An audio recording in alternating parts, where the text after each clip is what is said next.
Hello and welcome everyone to another episode of our, what we are now calling, Broadcast Square. This is once again me, lostgeek, and I'm together here with... JackMade, and we are looking at a game of round 3 of Fite Club. Yes. This is once again one of your replays, right? Exactly. So the Sable list that we are seeing here has kind of your handwriting all over it. Yeah, there's some things. This one is the first time that we decided to build our decks with the decks that our opponent's team played in the first couple of rounds.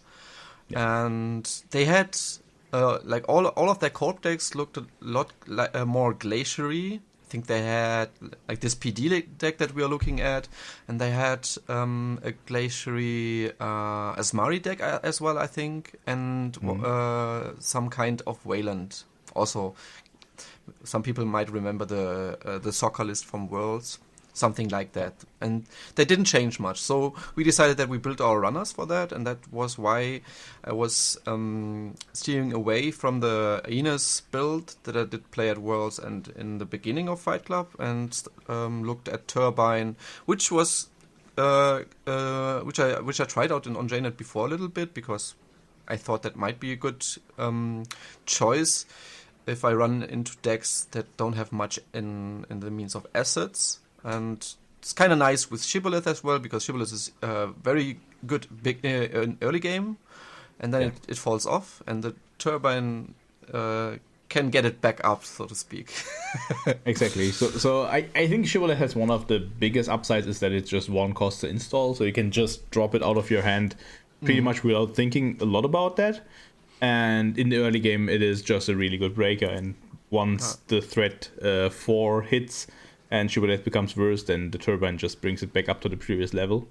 There are some interesting breakpoints here with Carmen against Jinteki Eyes, but at least against the Eyes that PD is bringing, Carmen already is at the correct strength for all of them. No, so, for Drafter actually. For Drafter, it's actually bad. I mean, with the Turbine installed. With the Turbine, yeah. True. Because for Jinteki, with the Turbine you still get to 4 and then have to pump once to get to your Anansi levels and so on. Yeah, basically against Jinteki Eyes, Carmen doesn't get much from Turbine. That's exactly. True. But here you actually benefit quite a lot from the Turbine pump, both because Shibboleth becomes kind of threat independent, and Carmen also gets a nice boost. As well as Kurapira becoming a relevant boost against Bran as well. So having to also pump very nice. Significantly less. We also see like one of your choices that I actually did not follow in the info bounty and security testing, one of each. I got some any flack comments for on that? Yeah, I think the easy explanation is I had 3 career fairs in the beginning and also 3 verbal plasticity. Yeah. And I somehow got convinced to cut 1 verbal plasticity because, obviously the second and third copy are not of much use. I think I put in either the info bounty or the Miss Bones for that, and then I wanted to then cut a career fair because it seemed too much having 3. And I was just looking for some kind of replacement for the career fair at that point. And my mind went to security testing almost instantly because 0 cost, and it's good econ most of the time, and I wasn't even thinking about the interaction with info bounty much. So probably this should have been a second info bounty, but it will not matter. I mean, there's some situations where security testing is better than info bounty. Most prominently being able to run archives without the need to access. So, for example, against Restoring Humanity, that's very nice. So you don't have to fall into the trap of stealing a 3-pointer and then being dead against Punitive most of the time. So it has some uses, but it probably not the right choice. But, exactly. But it is looking kind of weird with 1 info bounty in the list, which is definitely the thing the table wants to have on the table as soon as possible, kind of. It was the last. At least it's nice to have it on the table. Yeah, it was a last second decision, and in retrospect I wouldn't do it again. But it's also not that big of a deal. that people make it out to be. There's some anti-synergy, but it's still a fine card to play. And I think the only other relevant deck building decision here that I would kind of see is one of pinhole threading instead of the 2-off that you sometimes see in the Crim list, which is pretty relevant against this kind of PD list with the Analytic Void and Managam Skunkworks combo. So I think more of those would have helped, but yeah, I think I didn't play any pinholes before, so getting up to one is already an increase there. Yeah. True. But I think like having 2 pinholes, this would be the matchup where you're really happy about the 2 pinholes, because worst case you can just like kill a Tranquility with it, which is already putting the corp behind and yourself not all that much, but also being able to shoot the Void. I wouldn't be happy. I wouldn't be happy shooting a Tranquility home grid with a pinhole. Not necessarily happy, that's but 5 credits. Yeah, but you're not running the server, which probably is more than 5 credits to get rid of it. So it is an option that opens up for you if you draw it early. So that's all I'm saying. Yeah. But yeah. Also, one thing more is I think that most criminals don't do is the 2 Paladin 1 twinning. True. And in that my reasoning behind that is that the Paladin is much better early than the twinning. Yes. Obviously, some people are very afraid of either not finding the twinning or getting it shot by something. Yeah. I'm not that afraid, just putting it there. I myself played it the other way around, so I played 1 poem with 2 twinning. The reasoning is way less that you want to find your twinning early. Like finding your twinning somewhat late is also fine. This is your late game win condition rather than something that you build up early game. Like, it is still a heavy investment of 3 credits at early stages, so you kind of don't necessarily want to find it all that early. But what I do think, and at least what I was always playing myself, was some way of shooting the twinning, be it Sadaka, be it just random tags or something. So from that perspective on, I liked having 2 just to have some backup.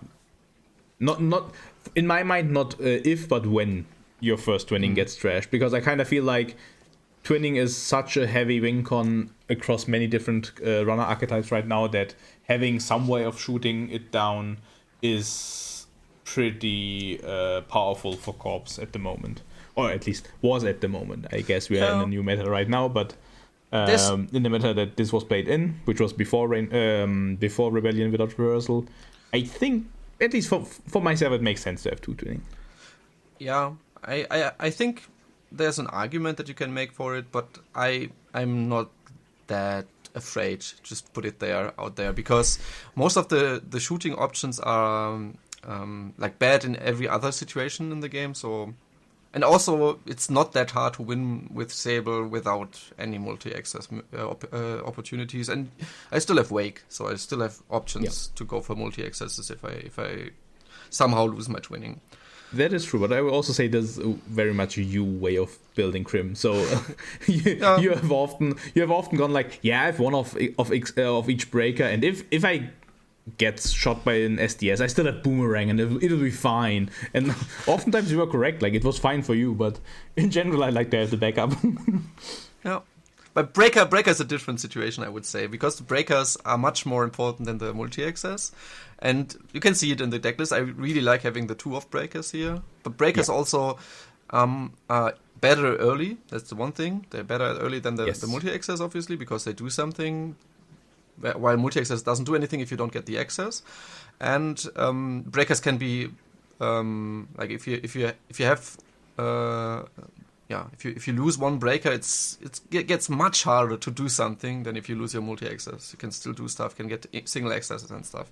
So I agree, and I think also here, like, having an early shibboleth is so good, because you just install it without much of a headache, and then you are set against anything like a magnet or stuff like that. Gatekeeper hurts a little bit, but that's fine. Gatekeeper does hurt a little bit, but still. All right then, I would say with that, let's jump into the game. Once again, I think we're looking at this from the corp side, because if I change the runner view, things are breaking. Yes, there still are. So let's keep it as is. And let's. But let's remind our audience that we are focusing on the runner anyway. Exactly. So we are looking at the top side of the board, and looking less at what the corp is doing at this point. We're discussing some technical stuff with the fight night.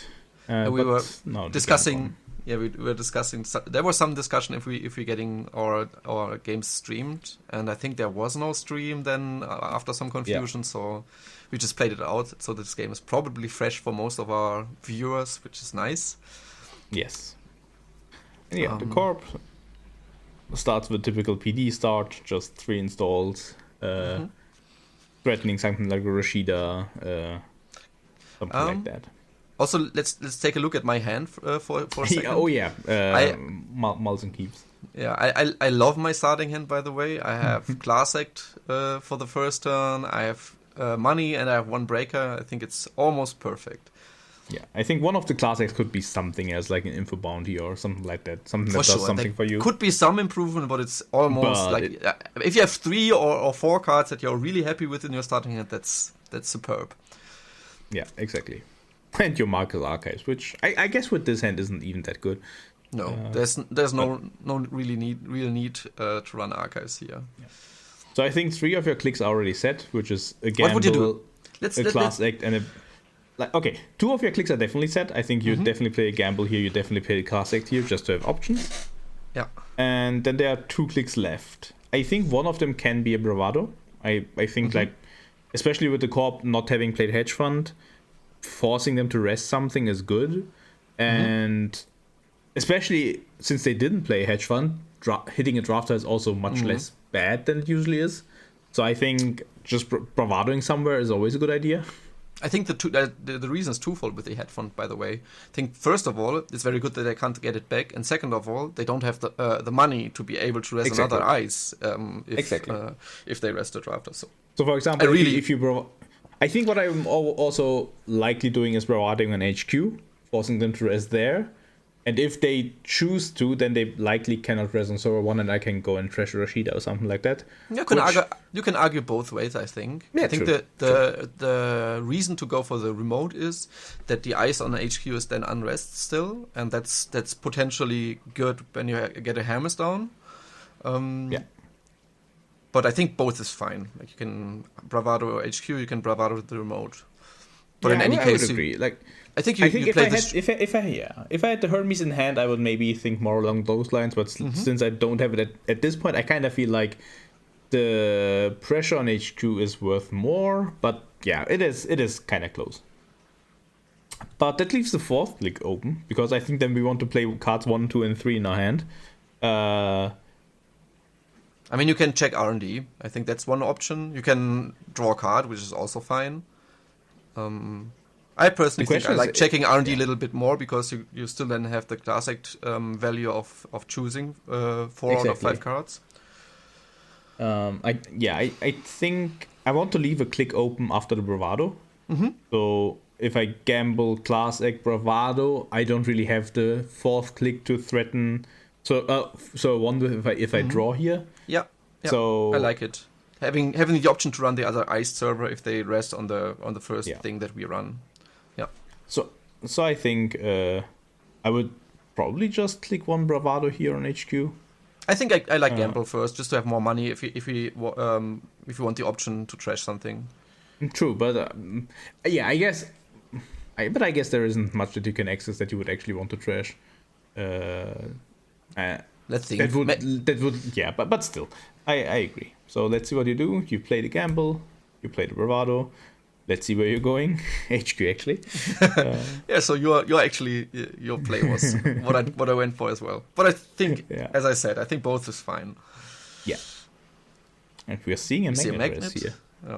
Yeah. Once again, there was no 2-cost ice in the list, right? I don't think so. I think they had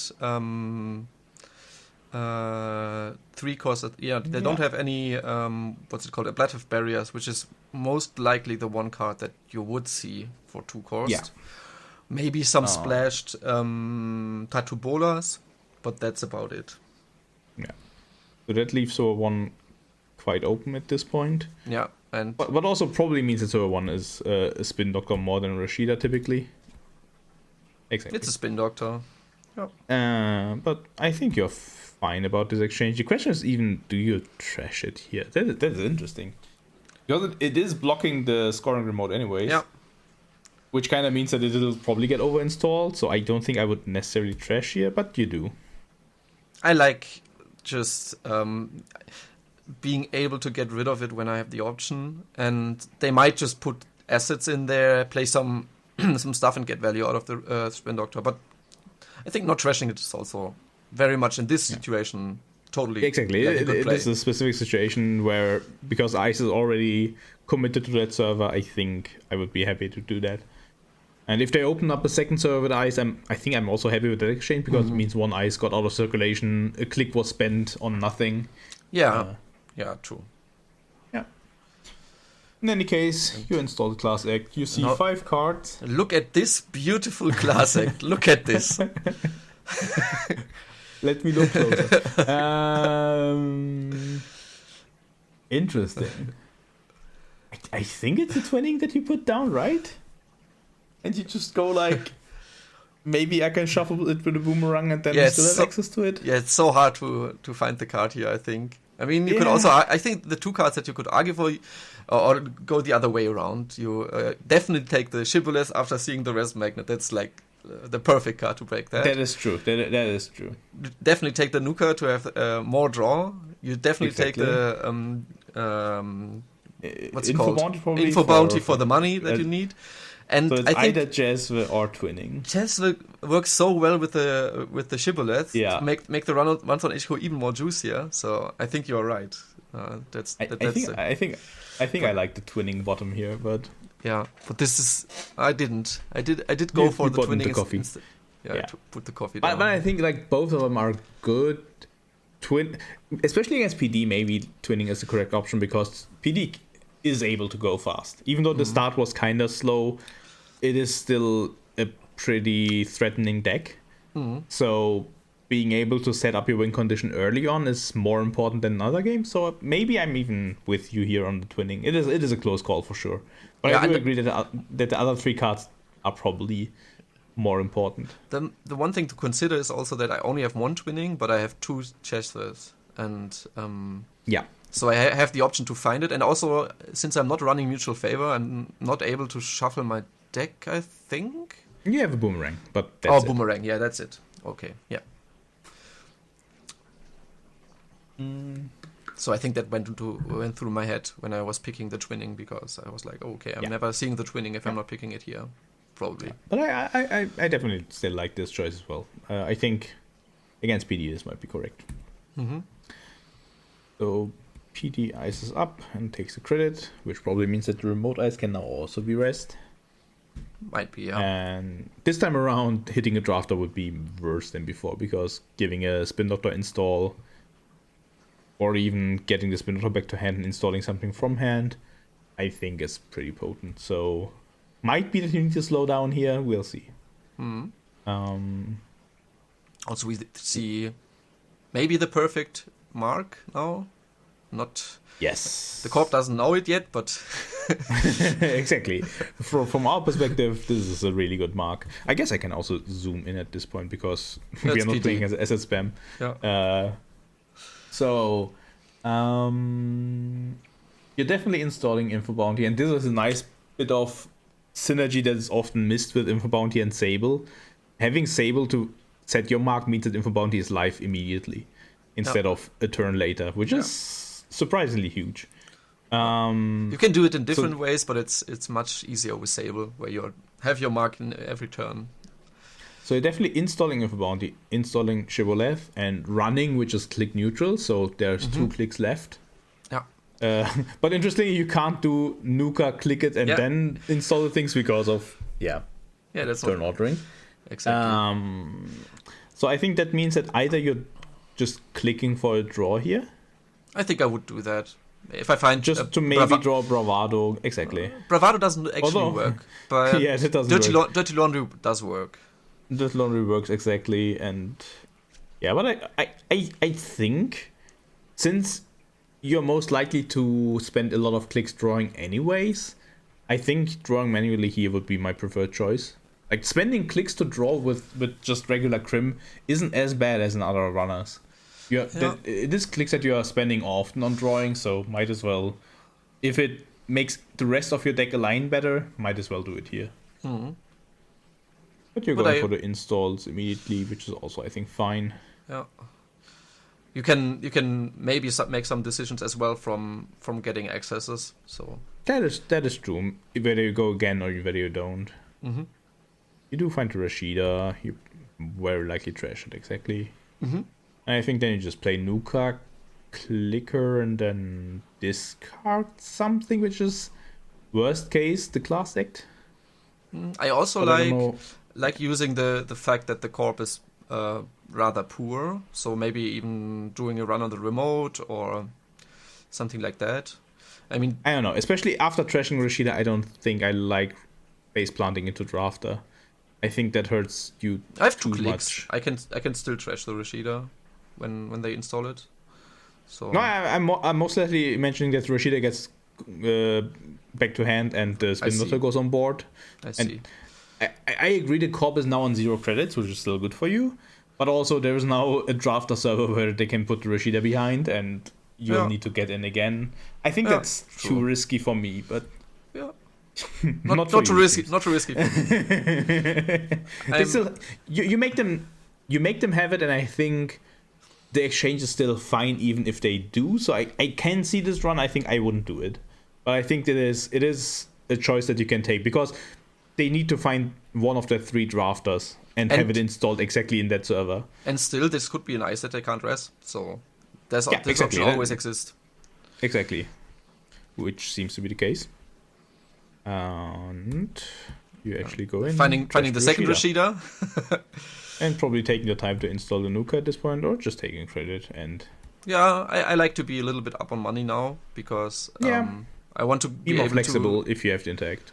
Yeah, want to be able to make my info bounty run next turn as well. No. That makes sense. Yeah. Corp is drawing up. Doing your digital life and drawing afterwards, which is very funny. Yeah, it is probably one of those situations where you go like, oh, everything is bad. I need money now. Wait, everything is still bad. But I think they got 2 credits out of the digital life. Yeah.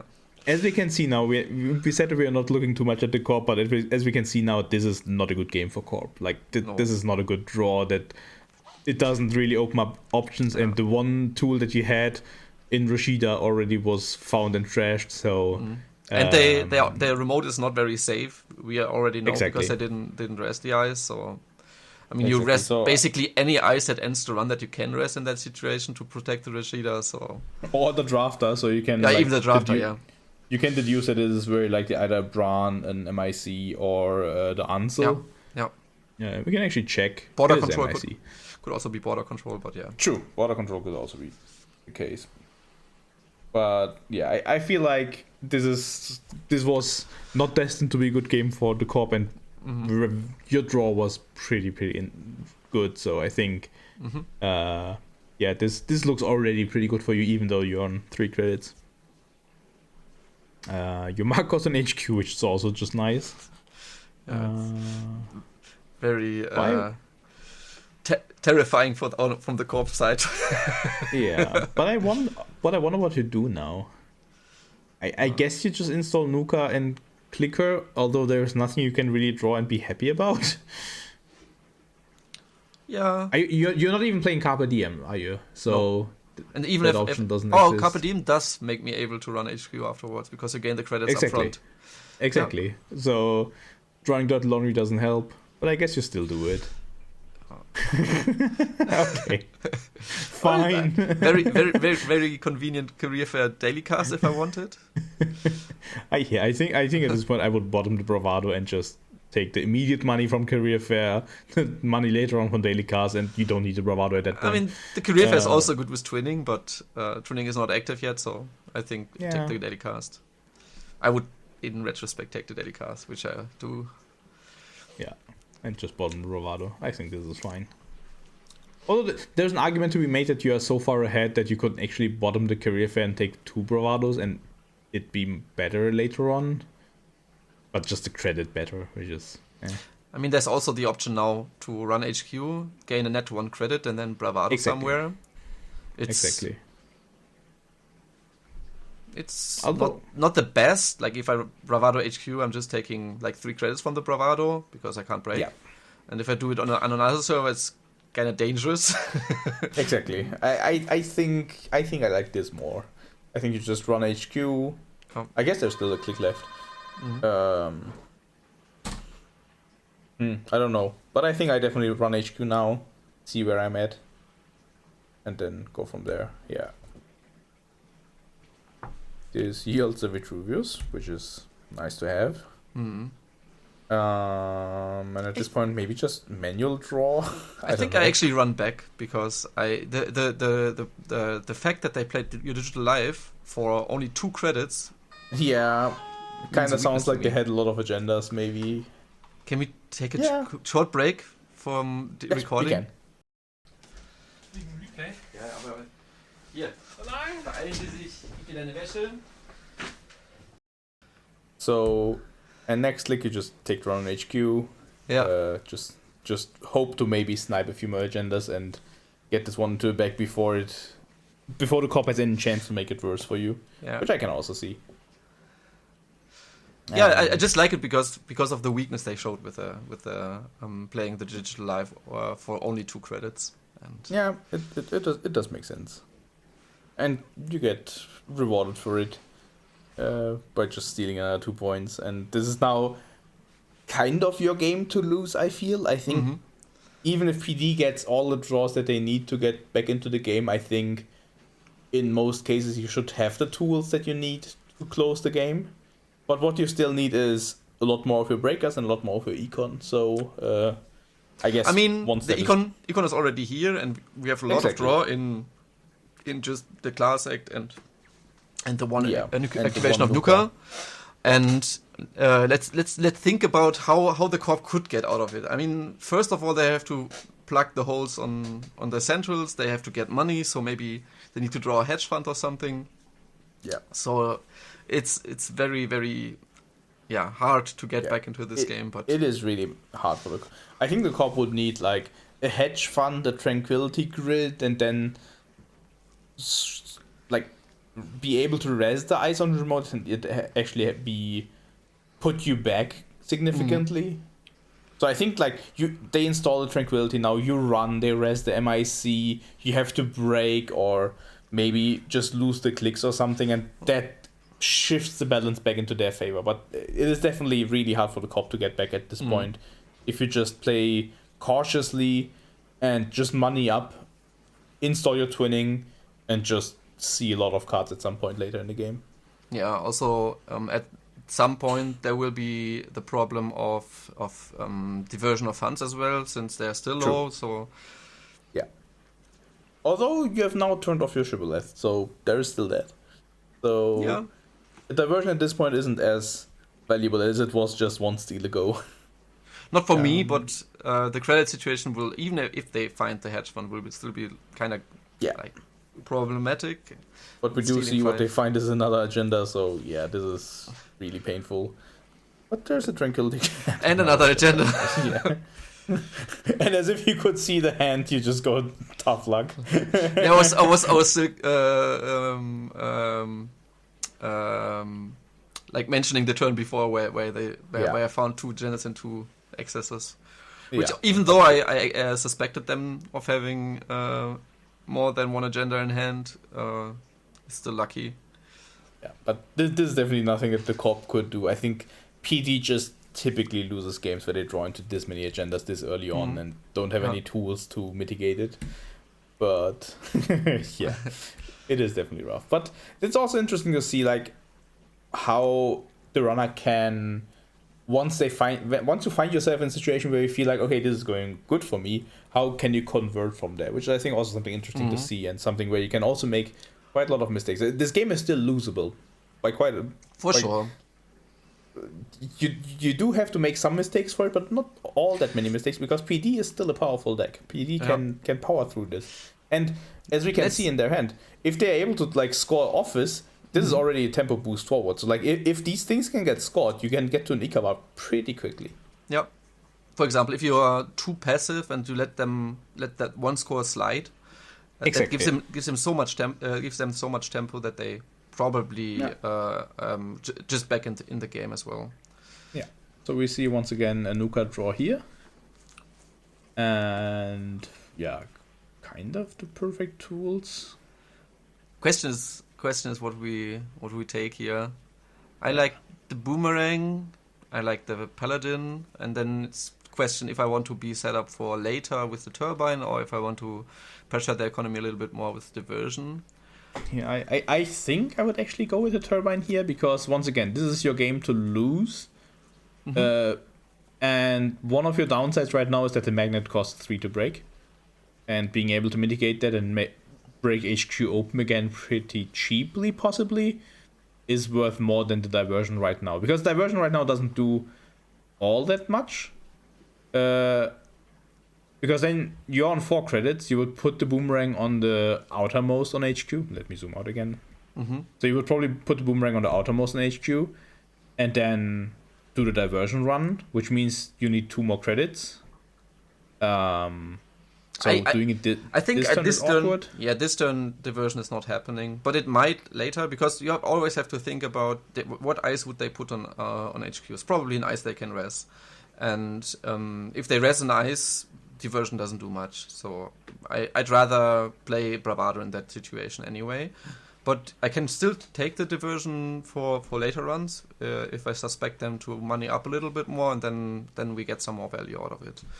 I guess this is also an argument for bottoming the turbine because you have a boomerang in hand to shuffle it back. So it is not gone forever, and you're like right now you don't want to install the turbine anyways. It is something for in a turn or two.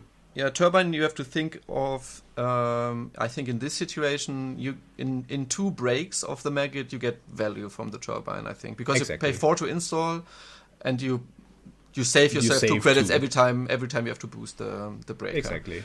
It might be better if there's more ice that you have to break, but it's not that likely that there's much more ice to break in this situation. Yeah. Also, one thing to note is that Mark is archived, so we get 2 credits for free in this turn. So, not bad at all. Not bad at all, yeah. Let's see what you do. You actually do bottom the diversion of funds. Yeah. I would have thought that in your playstyle, I would have really thought that you bottom turbine, but I guess even for you, having 4 points against 0 changes things. So yeah. I can definitely see this line. Yeah. And as you said, also I have 3 diversions. It's a similar argument as with the Chefche versus Twinning that we had in the beginning. You'll likely find the second copy. Exactly. When I need the version, I will probably find it. So I guess this turn means you take your 2 credits from archives, you install a Poemu, and you do. I still have 2 clicks then afterwards, so I have a lot of things that I can do. Maybe Bravado somewhere and Boomerang on it. Like I could see Poemu install Boomerang on R&D and Bravado R&D just to be safe against the drafter, which I think still is one of the biggest ways how you can let this game slip by just giving a drafter fire, which gets back a digital life, installs a Spin Doctor, and then you're just all of the advantage that you had is gone. Install a Rashida if it's last click, for example. If it's last click, for example, that would be bad. Because then they draw and they get a lot of money from your digital life. Yeah. But Spin Doctor is already probably good enough in that situation. Like putting a Boomerang on Unrest Ice is always kind of iffy, but I think in this case I would like it. Because the R&D Ice, they've kind of shown that the hand is not that full of ice and they don't have the options of just overinstalling that easily. So I think there's a different... There's a different approach that's also fine, which is not running this turn, besides the run on archives, obviously, and just installing, let's say, the Twinning and Paladin to set up for next turn. Yeah, that's awesome. Which I personally am also fine with. Because committing the Boomerang also constricts us, and they might overinstall it, and then we lost our Boomerang and stuff like that, and that might be a bad thing as well. Yeah, I agree. So let's see what you do. You take your 3 credits. Poemu, last act. I actually like to get more cards here. Okay, that's fine. I can also see that, but now you're definitely not firing anything, so you're taking credit. Okay, Yeah. makes sense. And I also like this, and having cards is good, as you can clearly see here. Yeah. Now and the also 20 install is free. You have a Yeah. laundry. Like life is good. Yeah. I like to get through my deck, especially now I have the turbine. I want to get my rig going. I was still on the lookout for the Carmen, which I found, which is nice. Like this hand is just perfect at this point. Just career fair out the twinning for 0, then you have it ready to use with the Poemu counter to install the Carmen on your Dirty Laundry run on Archives, which hopefully is just a mark, and then everything is super fine. Also, something people don't do as much as I think they should is over installing their class decks, because class decks are still great if you pay 4 credits for the effect again. Yeah. I don't know about great. It is great from a crim perspective, but spending 4 credits to get a good diesel is still quite an ask. But for a crim, this is a really good way of getting if you can make up the money again. That's the important part. If you can exactly, make up and the crims money again. can, and crims definitely can. As you can see, like you just gained 6 credits from this install, kind of. So yeah, crims definitely have ways of getting that money back. We can see the corp is like having the worst game of their lives probably. this is greasing is at least something that they like to have, but still they're pretty far away from where they want to be. Oh, I clicked on too far, but I think the turn is pretty clear. As I said before, you career fed the twinning, you actually rolled archives. I'm the master in rolling my marks. I'm not very good at HQ accesses generally. Also, this game disproves this a little bit, but my marks are on point. Definitely on point. Like this twinning, this dirt laundry, being able to install. What? I thought you installed. Oh, what are we doing? I installed Aren't we still? But isn't this still? Yeah. Yeah, this is the wrong timing. I thought I already were done with the run, but but in any case, you definitely also install the Carmen here, and I guess you decided that your next click is a draw, which also makes sense. I think also with the boomerang, I would be interested in what you think about just contesting the remote in this situation. Yeah, true. I didn't look that far. This is okay. Let's go back to through the dirty laundry. How do I get back there? Okay. Let's go back to here. Okay, I don't know if I would have done this boomerang install, to be honest, because I do want to get the Carmen out of my hand maybe, although this might once again be too early. But once I do have the Carmen out of my hand, I can kind of run here without needing a boomerang. The worst thing that can happen is like a border control that they can fire for a bit cheaper. I still have a click to break a Bran, so yeah, I think my choice here would have been to install Carmen and run Server 1 that way. I personally this. If I give I guess the only reason not to want to do that is a Gatekeeper fire. Although they've kind of shown you that they don't have an end run 3 credits ice on the remote, so I think my goal would be a Carmen install and run Server 1 here. Yeah, that's also fine. But I personally, what I wanted to say is that I'd like this better than putting it on a central, which might be just something natural that you do with the twinning counter. And the one thing that I'm concerned about is that they, as we said before, that they just sneak out an agenda here, like putting an office here and score it next turn with a seamless. So I just want to prevent that, because that's a way back into the game. Yeah, I guess that's true. Like, if they raise a border control, get the credit from that, they're just credit perfect to score an office here with a seamless, so you'd prevent it this way. I guess. Yeah, I can see the reasoning for it.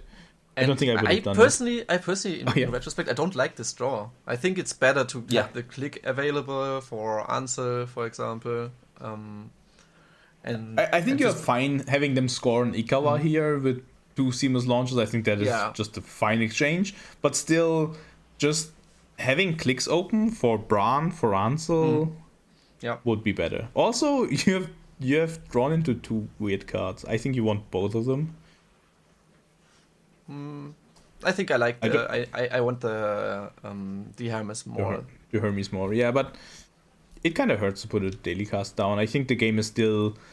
You're still trying to control the game, so either you win quickly and then it doesn't matter that daily cast takes time to tick down, or you just have to take your time, and in that case daily cast becomes a good econ card anyway. So I think the bet of the game going a few more turns is still pretty good here. So I think you would like to have daily cast here, but yeah, I do agree that I would take the Hermes here. Also, I cannot install daily cast this turn unless I'm just installing the boomerang for... Yeah, for a later turn, but yeah. Yeah. You would take the Hermes, but I would assume you'd run server 1 here. I think a Bravado even, yeah. Makes sense. And you actually get in and don't get punished for not having a click left. You find a Tranquility. Interesting question, do you trash it? Would you? It sets you back 4 credits, which is kind of a lot, but also you can't give the corp this kind of value, which is also a way to get back into the game, so I think I would trash. I think I would agree. Let's see what Past Me did. Yeah. Past you also agrees. Yeah. But yeah, you're still in a good position from here. I don't think any of the things that we discussed really change the outcome.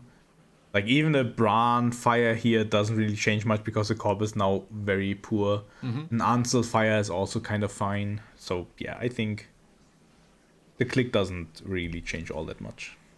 It's interesting to think about what subroutine of Ansel you would let fire in that situation. I think the last one. I think you just go like, okay, whatever you have in there, keep it.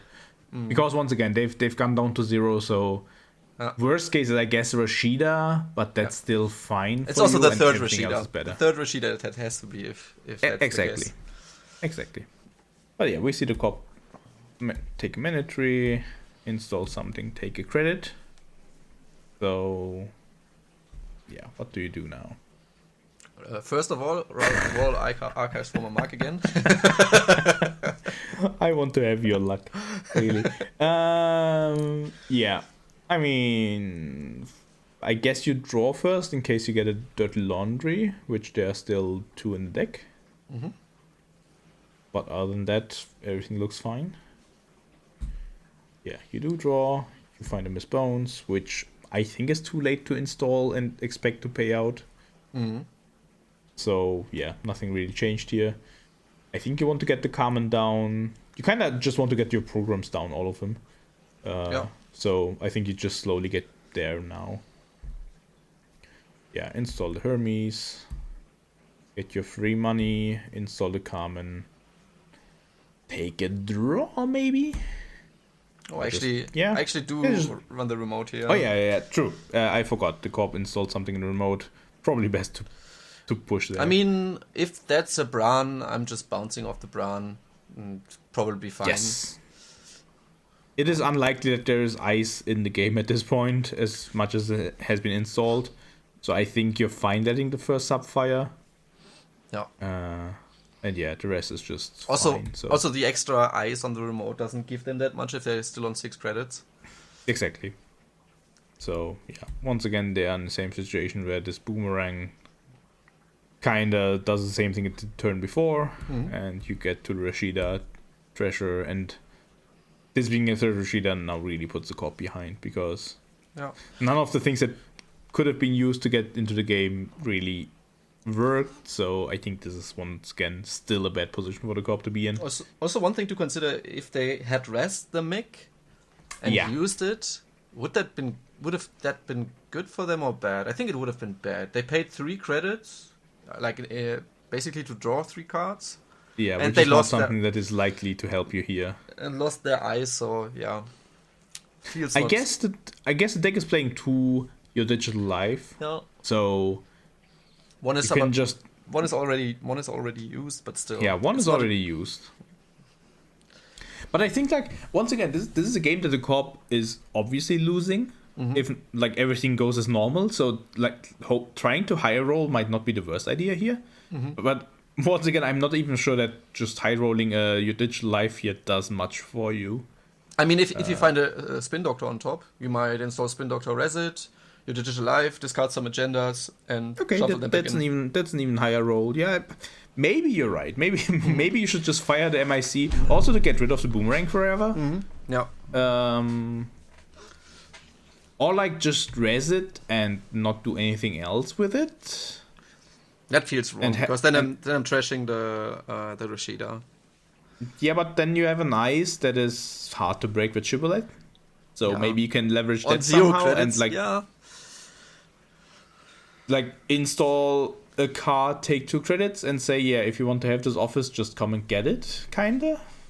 Like it costs you 4, 5, 6, 7 credits to get in, which is maybe enough to put you on your back foot, or maybe like make you think twice about it. So maybe there is also a world where you do that, but I can definitely like the easiest way is to not res and hope that something else happens in this game that gets you back into it. I think the problem with that plan is that I have a twinning on the board and centrals are then like very open. That is true. You're probably losing the game on centrals before you can make the ice relevant. Yeah, I agree. But yeah, definitely hard choice here in any case. So co-op draw doesn't give much. None of these options are great. I think the option where you fire the Rashida and draw into the Spin Doctor and the Yodish Life is great, but other than that, like everything else is. So maybe you have to go for it because your draw already is not giving you much. Yeah, but it's a hard to see line because on the face value and the expected outcome, it's just not good.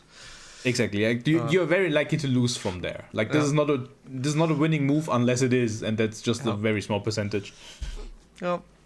Those plays are hard to make. Okay, you would have found a Spin Doctor. That's something. At least it's something. So let's see. And a gatekeeper. But once again, what do you do here? This just hurts a lot. But I guess you just pull the runner a few times through it. I think I would have rest this. Or maybe the bluff value of the Spin Doctor is kind of good, but still you're not getting much because you're probably not really resting. You might rest the draft, I guess. Yeah. But I personally would have liked to rest the Spin Doctor and discard some agendas, just make HQ not that bad. Not lose on HQ. Not lose on HQ that easily, but. I can definitely see the bluff value. Maybe like this is also one of these things where maybe you just need to get the bluff value out of the Spin Doctor to get back into the game. Like maybe you need both the runner to spend the credits on this drafter and then get rid of the agendas in hand before the runner gets them, and you just need to get lucky somewhere. So I can definitely see this being a good line. I would need to think about it a lot more, but like this is choosing a bad option out of bad options, so it is definitely not a space that you want to be in as Corp. Yeah. Okay. As runner, I'm perfectly aligning HQ, telling me that's where you have to go. Fate is telling you it's time. It's time to go for HQ. Okay. So the question is, how do you do that? Like you want to get your Kurapira down, I think, although. What's the worst that can happen? I guess border control is kind of bad. I could also just see an argument for installing Turbine and running and making the Corp have one of the barriers and res it. So really the one border control is the only bad thing that can happen to you. But once again, against Crim, likelihood is pretty high that the one border control is on HQ. So... But I think I would still risk it, I think. I think I would be fine with it. I think I draw first. For sure. Although, there's not much you can draw other than, like... Sure, gamble. that does some... I guess, no, you can't even draw the Bravado because the Bravado is on the bottom. Yeah, we can Chessville. Okay, let's see. Okay, fine. Let's what take do you take here? Then? You added a second card to the bottom, it seems. Just play the gamble. I guess no, wait. I feel the gamble doesn't make that much of a difference.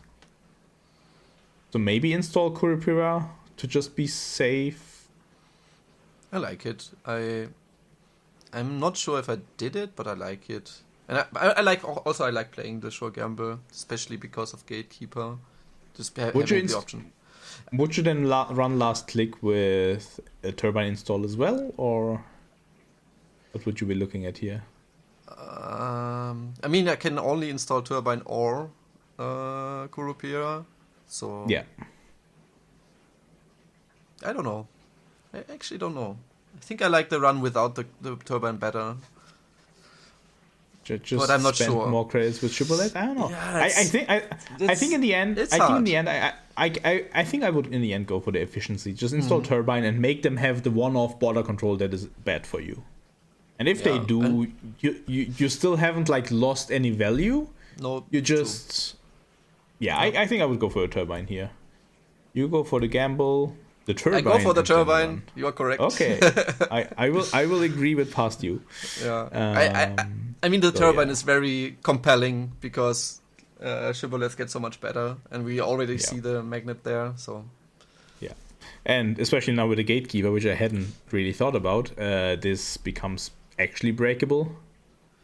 And I think you have to, assuming that the cop has just like not filtered the hand at all. It doesn't feel great because you have to play 6 if you want to break everything. But that's still fine. I think like after the cop going through half the deck, playing very passively, which means that the likelihood of agendas is higher. I mean, we do know that there are agendas in hand, but it's even also very without likely. knowing that, there was no filtering of the hand going on. You already got 2 agendas out of there, and nothing has changed between then and now. So it is likely that the HQ is holding 1 or 2 agendas at this point. Like 4 is not normal, but I would assume that Corp has gone through half the deck. They're playing 8 agendas. They must have had 4 or so. So you would expect like 1 to 3, most likely 2 agendas at this point. So, and with 2 twinning counters, the likelihood of you either getting to 6 or just ending the game at this I guess you can't. You can stable. You can steal. You can steal. Yeah. That's so very I guess important. I think I would definitely break and get in here. I think I did, yeah. And also, You did. I was calculating exactly if I can get have enough money to steal. You're insured to have enough money to steal because of Sable plus Info Bounty, actually. No, Info Bounty gives the money afterwards, so that's all not, right. Yeah, that's not possible here, but still. I get the click, which is important. I still have 2 credits, so I can steal the Ikawa. Yeah. And the rest has been thrown in. Find the second Ikawa. Yeah, this hurts so much. So I find an office, and then you find an office. I find a seamless launch, and then the Ikawa for the 9 points. Yeah. Once again, not much that the cop could have done here to really turn this game around. No. I mean, there was this just very slim option, and which we can see now wouldn't have helped. That didn't find the digital life if they had gone for the MIC on the remote play. Which is very hard to make this play, and it's not even sure if it does anything. It is definitely like pretty close to conceding, but just like hoping that the stars align. So maybe there's something else that I haven't thought that much to it, but maybe there's some lines here as well. Like you don't find any agendas with these three twinning excesses, and then the corp has money, you don't, and the corp wins from there somehow. Like, yeah, I think like in this case especially, you're on 3 credits if you don't touch any agendas. This remote becomes kind of usable maybe. So you push an office through and just hope. Like, this is a bad situation. Like sometimes you just need to hope that the twinning whiffs or something. So yeah, but in any case, I don't think that this one was meant to for the corp to be a win. But I hope that this gave an interesting look into what you think about when things are going good for you, and how you might be able to ensure that a good position is also then converted into a win. Yeah, and especially, I think what's most important if you're in a winning position is what to not do. Like we said, running into a drafter in an awkward position would have been a way to lose the game, or just letting a cheap score if they somehow get to it, or letting them keep some economy on the board, like letting them have the Rashida, would have maybe changed the outcome of the game. And that's something to always keep in mind, that even if you are up in agenda points and whatever, and board situation, it's still not there's still ways you can lose if you give a lot of tempo back.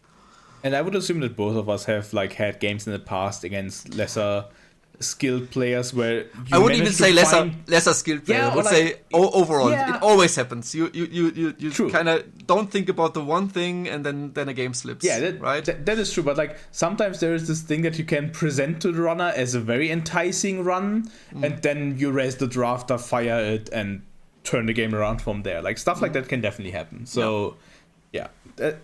As runner, always go through especially in a tournament with open deck list, go through the options of what they could have and what would be the worst thing to encounter now, and just make sure that you don't even give yourself a chance to encounter the worst thing that could happen.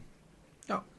Since you already had, like, if you for example don't know whether this PD list is playing snares, just play as if they had snares. Just because like this would be a way to lose the game, and you are in a position where you can afford to take the time to not open yourself up to even losing the game that way. Obviously, in an open decklist tournament, this is not an option for the corp, but in like big tournaments in Swiss, you never know what the opponent might be bringing, and until proven otherwise, just assume the worst that can be on the board. I think that this hint has to be taken with a grain of salt as well. Oh yeah. Sometimes it's also the best advice to not overthink. To just like you shouldn't like play around ghosts that are not on the board. But like if you are in a leading position and the difference between taking a draw now and later might save you from a snare, just draw now and be exactly. safe. If it's like just it's very easy and not like committing play. Like if you play around the snare like all the time, even though there's one very more obvious play where they maybe have the agenda in the remote and not the snare, then it doesn't make that much sense to play around it. But if it's just natural to play around it, why not do it? Yeah, and but still. For example, if you're in a position where, like in a situation where you're deciding between running or not running, and you think that both options are pretty close, just not running might just be better because it's safer against some off plays, like a ganked answer loop at some point, stuff like that. So to just avoid kind of out there options, just play safer, take the option that is also good value for you, and then later on when you are safer, when you have all your breakers, then start interacting and be safe that way. Like just stuff like that. Yeah. But yeah. But don't forget to read the signals. It's something that I really like. Especially in this situation, we had some stuff that we could see.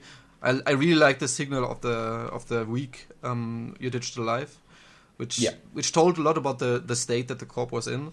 Also, giving up Rashidas without raising ice is also something that shows weakness, and which means you can tell what the hand would likely be. Exactly. You can tell that this must be a high cost ice. You don't know which one it is, but you know that the boomerang is probably dealing with it. So tells like that, where from the game position you just know certain ice would have been raised at this point. So since it wasn't raised, you can tick that off your list and just assume that this is in this case a 6 cost ice. Yeah.